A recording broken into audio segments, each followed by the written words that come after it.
इस सबसे पहले जानते हैं कि प्रमोटर कौन होता है। प्रमोटर वो इंसान है जिसके मन में ये विचार आता है कि चल भाई कंपनी खोल लेते हैं, और सबसे पहले वो आके देखता है कि मेरे पास कैपिटल कितना है, और फिर वो विचार करता है कितना है, ला टेंशन हो गया।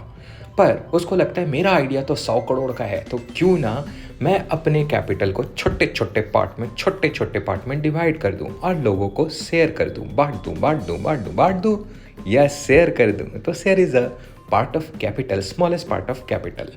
और शेयर एक डॉक्यूमेंट है, बेसिकली डॉक्यूमेंट, हाँ, कि आपने मेरे कंपनी में पैसा लगाया है, ये एक लीगल डॉक्यूमेंट है, और इसी के बेसिस पे आपको हो सकता है वोटिंग राइट मिल जाए। समझ में आया क्या? अब टेंशन हो रहा है मुझे कि और पैसे चाहिए, कहाँ से मैं ले करके आऊँ?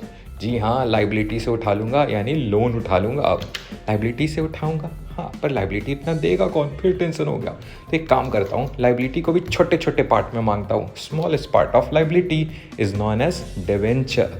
और डिवेंचर भी क्या है? छोटा छोटा पार्ट जो मैं अलग अलग लोगों से मांग लूँगा। इसके लिए भी एक लीगल डॉक्यूमेंट बनेगा, ये भी एक लीगल डॉक्यूमेंट है। टेंशन मत लो, आपने लोन दिया है, आप मेरे लिए क्रेडिटर हो, ये एक प्रूफ होता है। इसके बाद क्या है? जो शेयर्स को होल्ड करते हैं वो कहलाते हैं शेयर होल्डर, और जो डिबेंचर को होल्ड करते हैं वो कहलाते हैं डिबेंचर होल्डर। और सुनो, जो शेयर को होल्ड करते हैं उनको मिलता है वोटिंग राइट, पर डिबेंचर वालों को नहीं मिलता वोटिंग राइट। और सुनो मेरे भाई, देखो ऐसा है कि शेयर्स को होल्ड करने वाला शेयर होल्डर, डिबेंचर को होल्ड करने वाला डिबेंचर होल्डर।